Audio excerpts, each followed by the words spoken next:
Good morning, everyone. Thank you for joining the webinar this morning. We are expecting quite a few more people who haven't joined us yet, but it is actually 2 minutes past 11, so we will get ready to start, and then if other colleagues join, they can catch up as we go. So we have just a few slides to run through with you this morning, just to set out what changes are happening in October, and particularly focused on the approval step for locum forms and when a locum GP submits the reform on PCSE online. I've got a couple of colleagues from our communications team with me this morning, and they will provide any support. Hopefully we won't get any technical issues, but they're here to help if we do.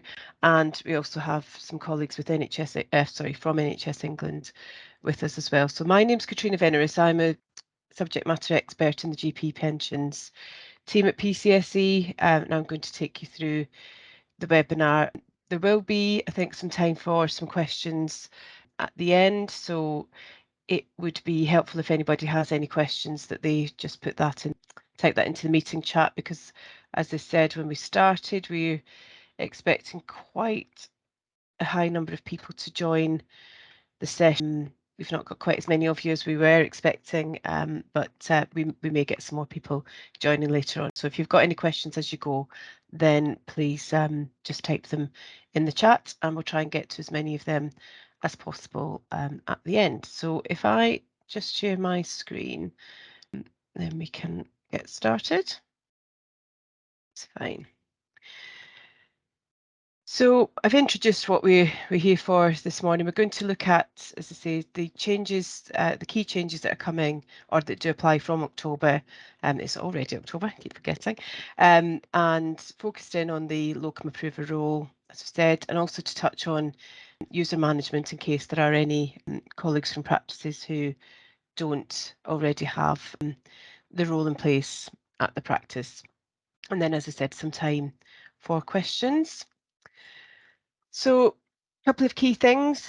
The tier rate change you'll all be aware of, I'm sure. So changes to NHS pension tier rates apply from the 1st of October 22. From a PCSE online system perspective, then we have a major deployment of various system changes, which include these pension changes, which will take place on the evening of Thursday, the 27th of October. And that's when the new contribution rates will be added to the system, and they will automatically be applied to members' records. And so as a practice, you don't have to submit a new estimate to make these new tier rates take effect.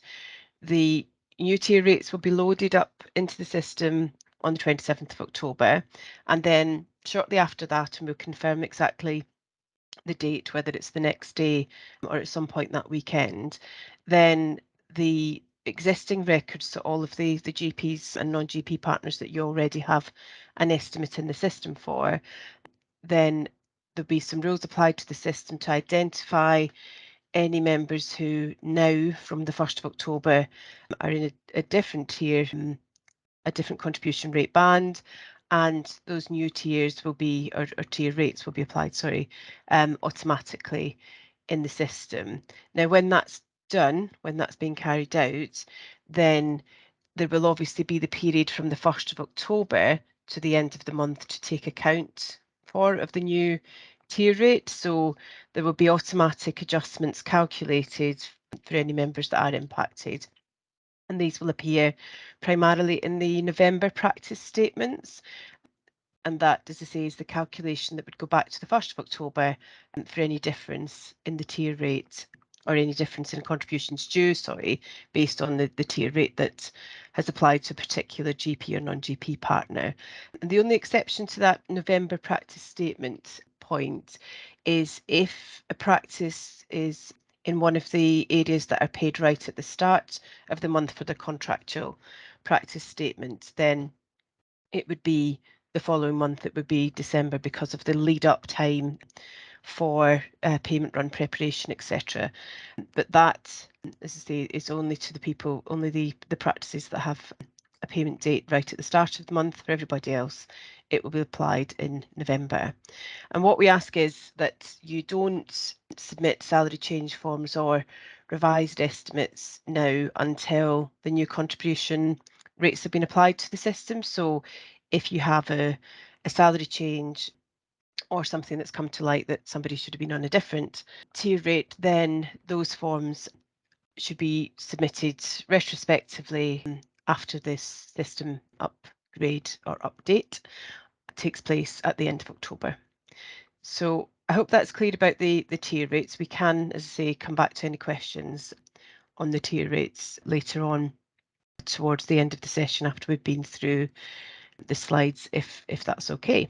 So the 10-week rule then, and the key reason that we wanted to make sure that practices were aware of the workflow for Locum forms on PCSE Online. The 10-week rule comes back into being, or has come back into being, from the 1st of October, but only for work commencing from the 1st of October. We've had a lot of queries over the last few weeks from GP locums, slightly panicked around forms that they may have still waiting to submit for periods of work from earlier on in the year when the 10-week rule obviously didn't apply.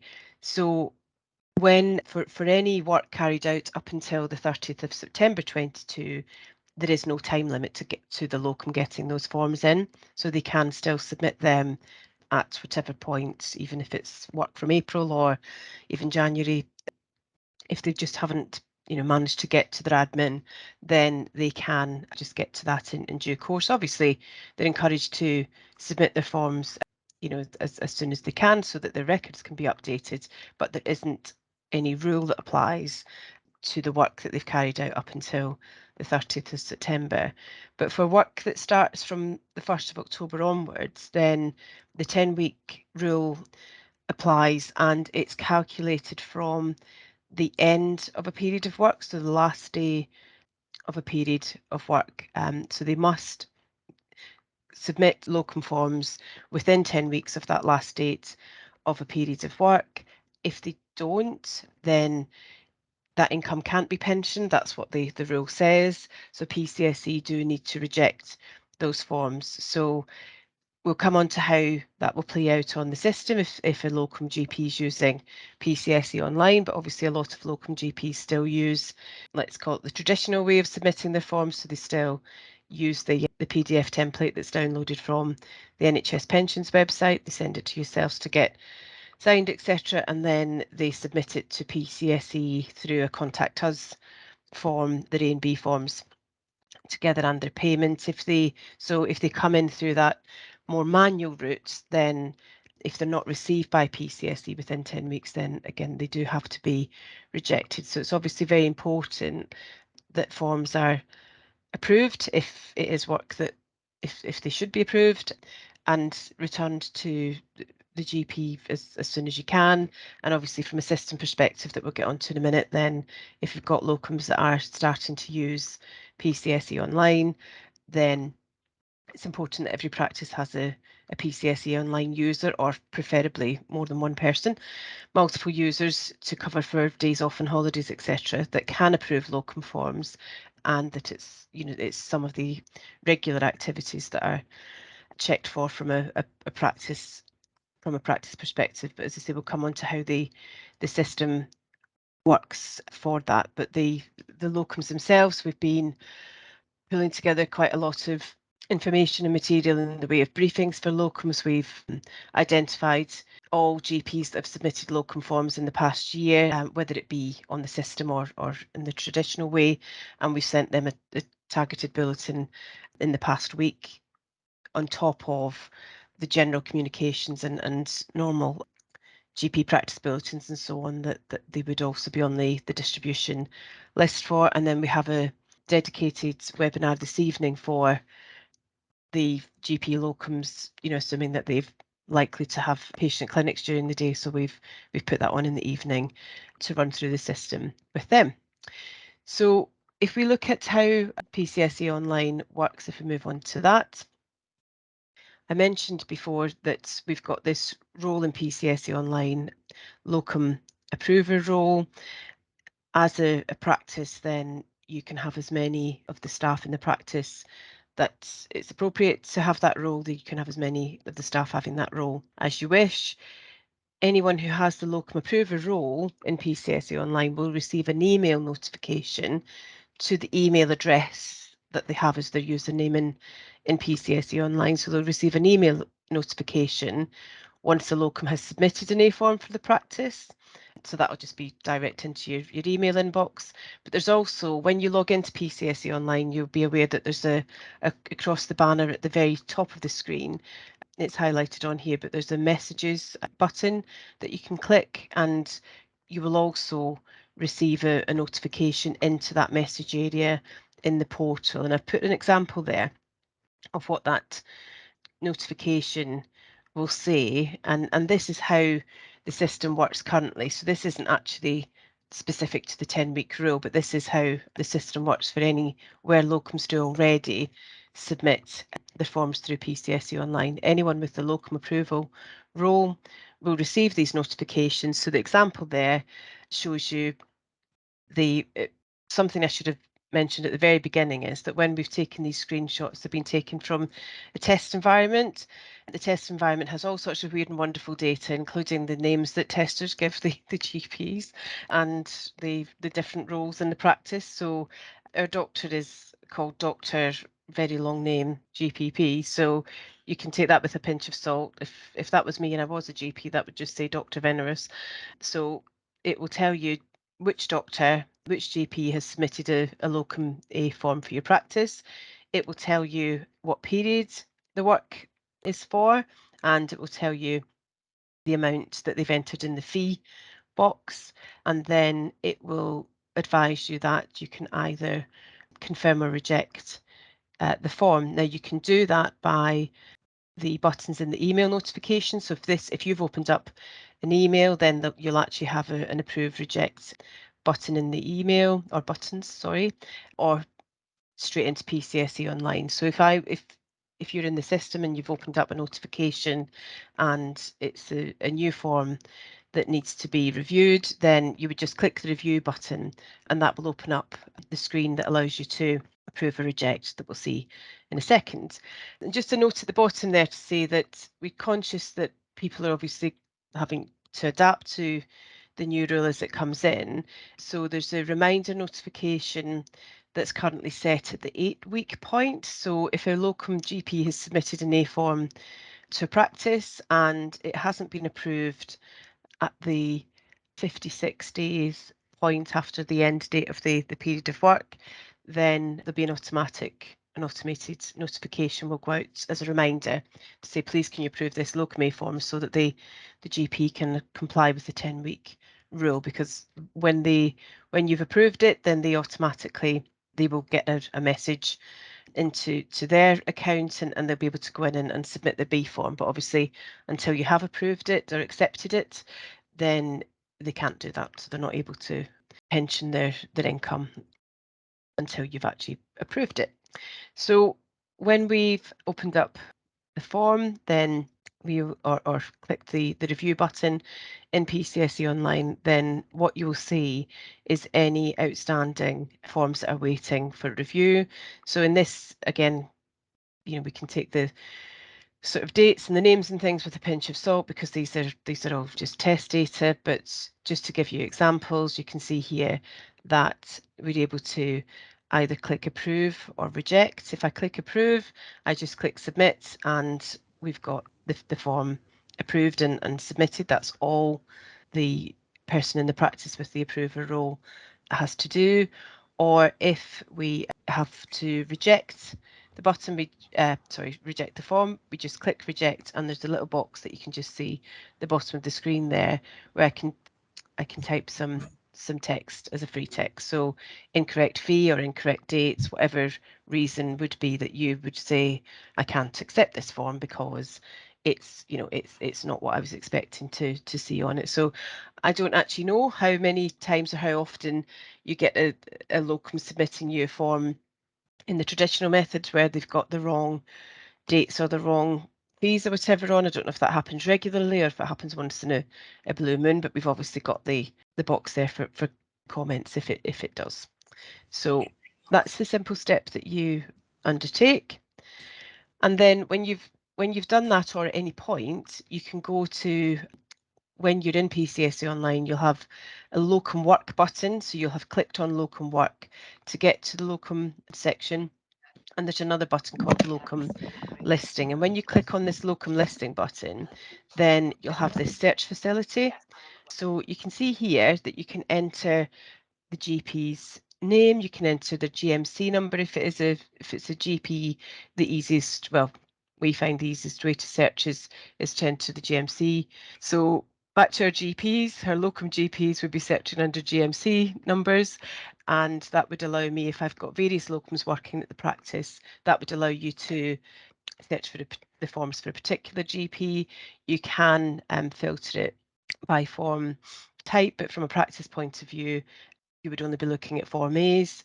So the screen functionality is shared with internal users who can obviously see from a PCSE perspective, say A and B, C, A and B forms, but you'll be looking at purely Form A's. But you can also search by submission date. So if you have a locum who says to you, I've submitted a form earlier on this week, then you can put the date in if you wish and just click search. But essentially, I think the most common use would be to put the GMC number in if you have more than one locum at the practice. So when you search, then that will bring and retrieve for you all of the forms for that particular locum if we've searched on their GMC number, or all of the forms submitted from a particular date or in a date window if we're looking for multiple GPs. And then we have the option to open any of those forms that we return on that listing screen. So when we open the forms, if there's an outstanding form that we haven't actually reviewed yet, then it would just display the approve and reject buttons like we saw earlier. But if we've already approved it and we're just checking back to make sure, or double check what we've done, then you'll see that it actually shows as approved as another example. And if we've had to reject a form, then you'll see that it shows as rejected. And I think there is another scenario if for any reason your locum has submitted the form in time for the 10 weeks, so they've submitted it within the 10-week window, so it's come through successfully. It hasn't been stopped at their end because it was within 10 weeks when they've generated it and submitted it. But if it hasn't been approved or reviewed by the practice, at least approved or rejected, and then the 10 weeks passes, then there will be a different message here in terms of the form's status to say that it's expired. So it can no longer be approved or rejected. It has passed its 10 weeks window. So that's the other scenario that you would have. But obviously, if we make sure that practices have multiple users who have the locum approval role, and we make sure that it's decided among a practice team who's primarily going to take responsibility for keeping a check on these things, then we should never have to get to that scenario. So just getting on to user management then, and again, not knowing really in terms of the audience how many people are already user administrators or have the user management role anyway on PCSE Online, I thought it was worthwhile just highlighting that. So the role there, when you get the list of roles on when a user manager gets a list of roles that they can assign to somebody in a GP practice, that includes this role that's on the screen there, GPP locum approval. So it's quite easy to see which role it is that's needed. And the user administrator can assign that role to an existing user. So somebody who already has a PCSE Online account, they can use the user management screen to search for the user. So they could put the email address of a practice colleague who maybe already has a role for completing joiner forms or estimates, etc. They can search for anyone who already has a PCSE Online account. Just enter the email address that person uses to access PCSE Online, and when we click apply, that will then return their PCSE online account details, and our user administrator, our user manager, will be able to then tick this locum approvals box and click save, submit, and that person's record will be updated. So the next time our colleague logs in, then they will be able to see this locum button and locum area and conduct the approval steps that we've gone through, but also as locums start to submit forms for the future, then they will get these notifications that we talked about at the beginning. So easy to assign that to an existing user, and if you have a colleague in the practice who, for whatever reason, doesn't already have a PCSE online account, then the user manager can, through the create user function, add their details in, including the email address, their NHS Net account, or whatever address, but usually for a practice user it'll be an NHS Net account that they're going to use to access it, and then their account's set up, the role is assigned as part of the setup, and when they've gone and verified their email address, then that user would also be able to start to carry out the locum approver steps or review the locum A forms and approve or reject accordingly. So that really is kind of it in a nutshell. So we have got one question from Alison. Thank you, Alison. So how does this work for PCNs using locum GPs? Do PCNs need to register to get online access and notifications as a locum not working for the practice but for PCN work? So we will have a look at any other functions where locums are involved and look at the audience in terms of the approvers, Alison, and confirm on that. We certainly have locums who carry out appraisal work as well, but those forms are approved by the RMS appraisal team, so they have a separate role to do that. But yes, we'll have a look at that PCN question with the PCN project team and come back to you on that one. So yeah, so this is from Glenn, can you explain the 10-week window a bit more? What does it mean? If the locum does a return after 10 weeks, what happens? Does it mean they can't claim their pensions? And I only ask because locums are notorious for their admin. Yes, I think we ask for everybody's help really in getting these messages out to locums. I was saying earlier on that we've identified all of the GPs who've submitted any locum forms in the last year through whichever method, and we've sent a targeted message to explain, that this rule has been introduced by NHS pensions, and that the income that has gone past that 10-week window can't be pensioned. That's the rule, and PCSE are tasked with implementing the rule, I guess.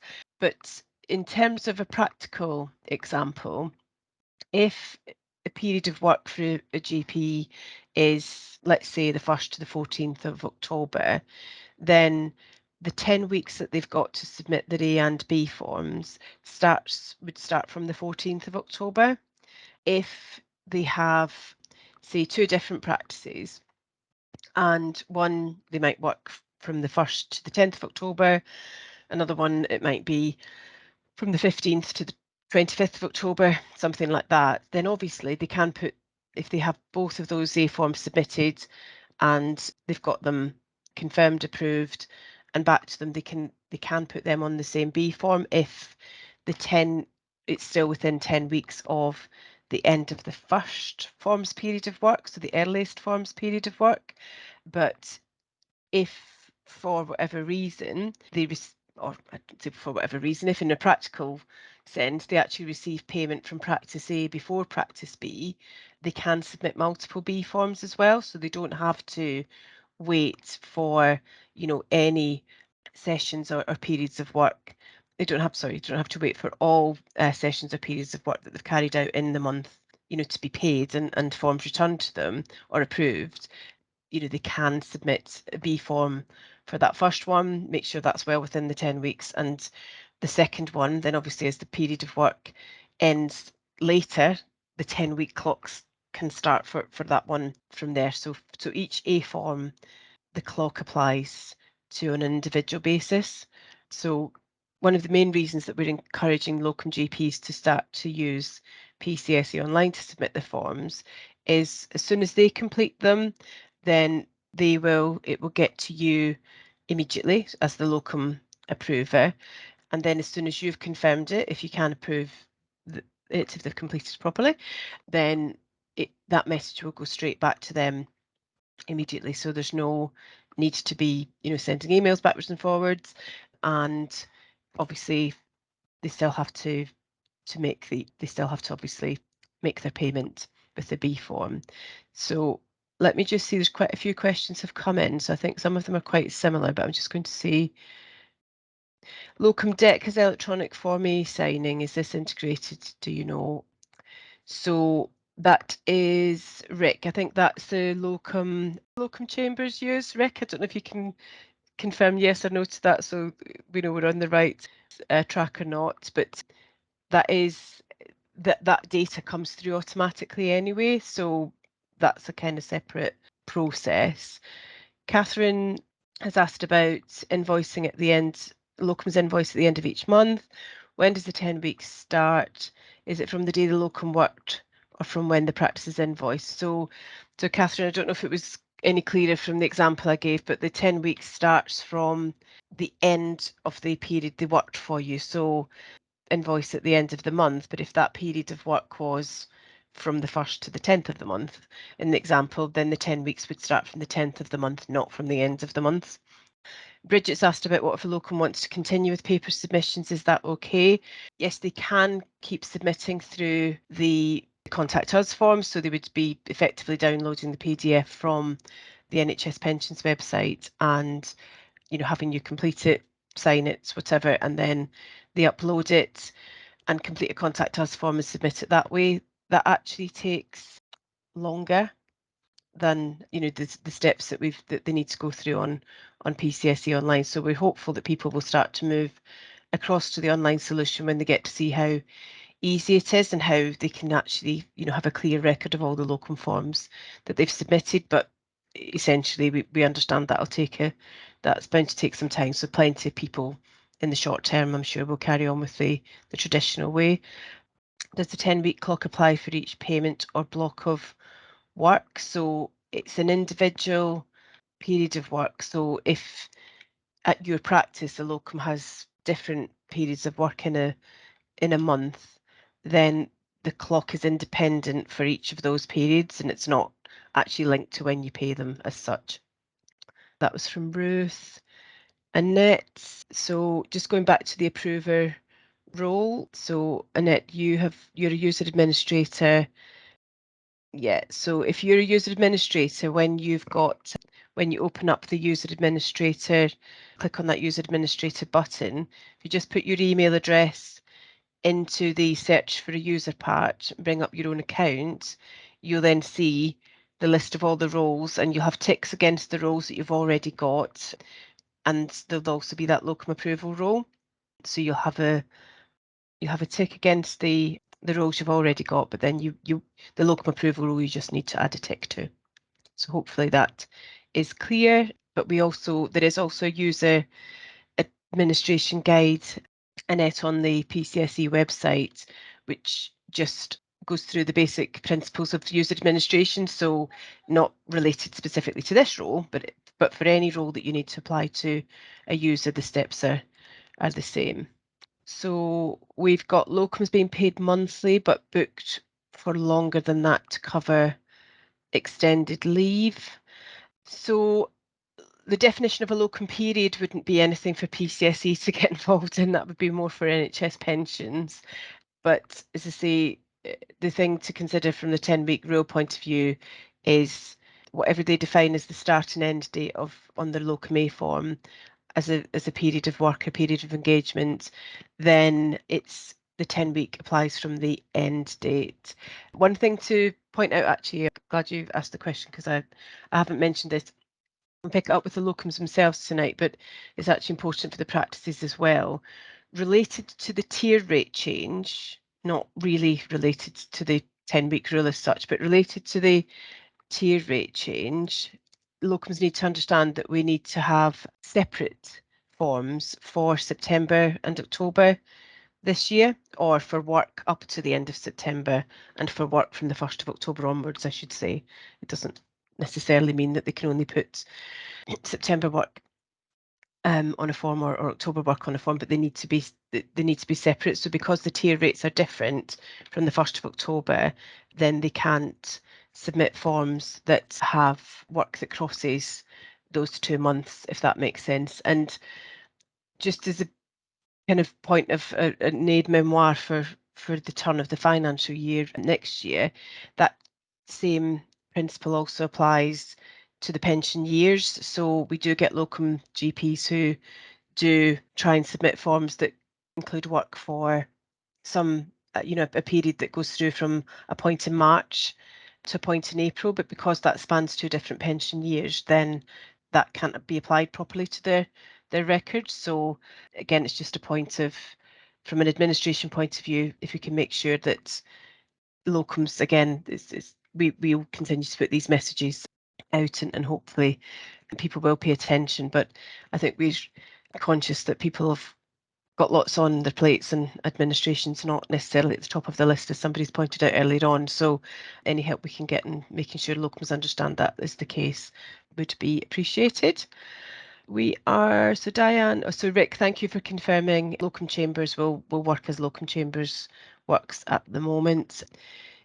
Diane, we're having trouble viewing messages that we have on PCSE online.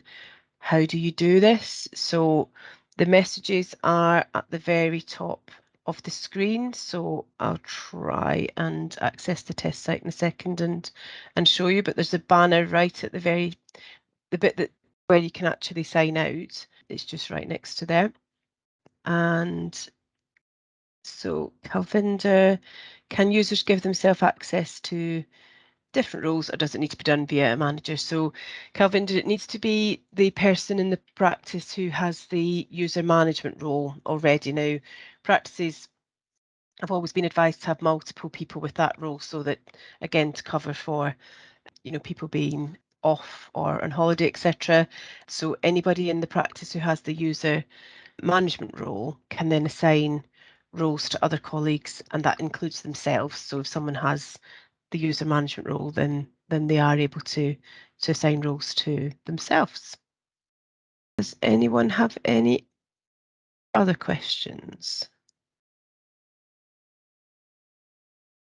Yes, so there's just a request there from Annette about the presentation. What we're going to do, Annette, is we'll get a version of the webinar just to get it published on the website.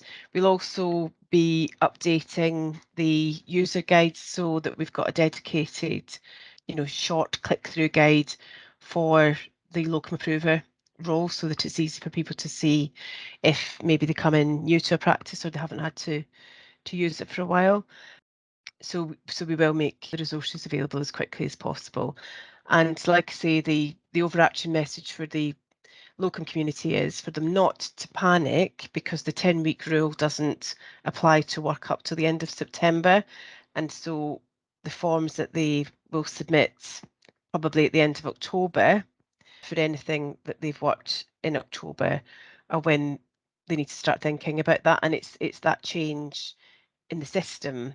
The change in the system won't be live until the end of October that applies the rule. So if you think about it, if someone has a period of work that's, very short at the start of October, maybe from the 1st to the 5th or something like that, their 10 weeks will apply from the 5th. That takes them, all the way through October, November, into about mid-December, where that form would then get past its 10 weeks and need that kind of warning message. So it's going to be a little bit of time before anybody sees the effects of the rule, but we wanted to make sure that we do as much as we can anyway to make people aware.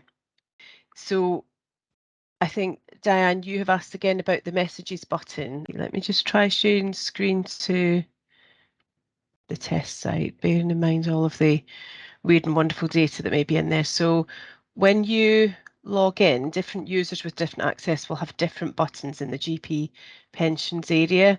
But when you've got the locum approvals role, you have that Locum work button. So that's where we that's where we see this listing button and the button where you can go and approve A forms, but you won't really need to go in via this route, because you can, if you've got messages or straight from the email, it can take you straight to the form. But it's just by clicking on this at the top here, Diane, that you would open your messages, and then you'd scroll down to see the messages that you have. So if you are having problems with that, then if you ping me the details, then we'll get somebody to take a look. But users, the messages that you receive will be based on the access role that you've got. So if you make sure user manager checks that you've got the necessary roles, and then if you're not seeing messages, then let me know. But that is a functionality that works across the PCSE system. So that's well sort of tested, but Bridget has also said she's got a problem with that. So I'll just stick my email address in the chat, and just for that specific issue, if you could let me know, and we'll get someone from the technical team to have a look at that. And Lisa's asked about, can you definitely have more than one user management role in a practice? I've asked in the past and been advised you can only have one. No, you can definitely have up to 4. So definitely up to 4 people in a practice can have the user management role. So that's, that there's been no issue with that. And Kelvinder, I think you've got a non-locum related question. We are probably able to finish a little bit earlier. So if we just allow a moment or two for anybody to ask any further questions about the webinar or related to the changes, then I'm happy to take your other question. We may not be able to answer it on this call, but we can take it away. So let me just ask if anybody else has any other questions that they would like to raise. If not, then I'll close the session, and I can take that other question direct from you, Calvinder, if you want to stay on. Catherine, should locums be encouraged to use PCSE instead of paper? Absolutely. And, apart from the environmental aspect of that, even if they're, the majority will currently not use the actual paper, but they'll use the PDF from the NHS Pensions website, send it by email to get it approved, take it back, receive the email back, get the B form ready, and then go onto the Contact Us section of the PCSE website and submit it all through there. And that all takes time. Using for a locum to use PCSE online to complete the day form, click submit, so that then goes into a work queue at the practice for the locum approver to see, we've got something that's waiting review. That kind of, you getting that automated message is instant, so there's no delay there. And as soon as you've either approved or rejected the A form, the message back to the locum is instant, and they can then go straight to Form B, select any approved A forms, and get them all submitted once they've got their payments, etc. So it is quicker for them, and it's also a much better way of them being able to keep track of, what forms are where, and what they've had approved or what they're still waiting on. So I think it will take time, when people have been used to doing the process in a certain way.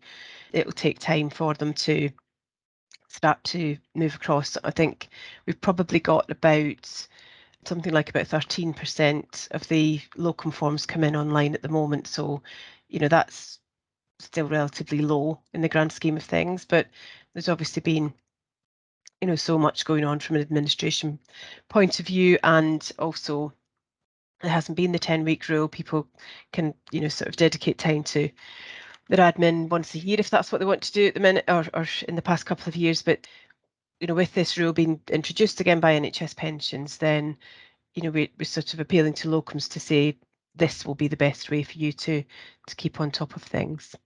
So I guess that's a good point for us to end on. I'd like to thank you all for joining us. I know that you've got, a lot to balance during a day, so appreciate you giving up the time. We will make the resources available, so we'll get the webinar published on the website this week, and we will also get the guide and that will incorporate what we've gone through in the slides published as soon as possible, and as I say, well before the system change goes in at the end of the month.